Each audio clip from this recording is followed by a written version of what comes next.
ഈശോയിൽ പ്രിയപ്പെട്ടവരെ, മറ്റുള്ളവരോട് ക്ഷമിക്കുക എന്നുള്ളത് ജീവിതത്തിൽ പ്രാവർത്തിക്കുവാൻ വളരെ ബുദ്ധിമുട്ടുള്ള ഒന്നാണ്. നമ്മളെ ദ്രോഹിച്ചവരോട്, നമ്മളെ അപമാനിച്ചവരോട് ക്ഷമിച്ചു എന്നൊക്കെ നമ്മൾ പറയുന്നുണ്ടെങ്കിലും ഉള്ളിൻ്റെ ഉള്ളിൽ എവിടെയെങ്കിലും ഒരു നീരസം ഒരല്പം കാണും. ഏതെങ്കിലും ഒരു സാഹചര്യത്തിൽ അത് പുറത്തു വരികയും പ്രതികരിക്കുകയും ചെയ്തെന്ന് വരാം.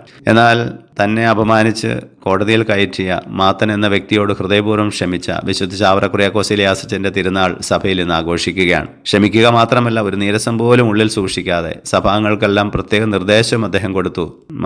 മാത്തൻ്റെ കുടുംബത്തെ പ്രത്യേക വിധത്തിൽ സ്നേഹിക്കുകയും കരുതുകയും ചെയ്യണം. അവരുടെ എല്ലാ ആവശ്യങ്ങളിലും സഭാംഗങ്ങൾ സഹായിക്കണം എന്നൊക്കെ അദ്ദേഹം ആവശ്യപ്പെടുകയും ചെയ്തു. പ്രിയപ്പെട്ടവരെ, നമുക്ക് വിശുദ്ധ ചാവറയച്ചൻ പ്രചോദനവും മാതൃകയുമായി തീരട്ടെ. മറ്റുള്ളവരോട് ഹൃദയപൂർവ്വം ക്ഷമിക്കാൻ നമുക്ക് സാധിക്കട്ടെ. ഇന്നത്തെ വചനത്തിൽ പറയുന്നത്, അങ്ങനെ നമ്മൾ ക്ഷമിക്കുന്നില്ലെങ്കിൽ സ്വർഗ്ഗസ്വനായ പിതാവ് നമ്മളോടും ക്ഷമിക്കുകയില്ല എന്നാണ്.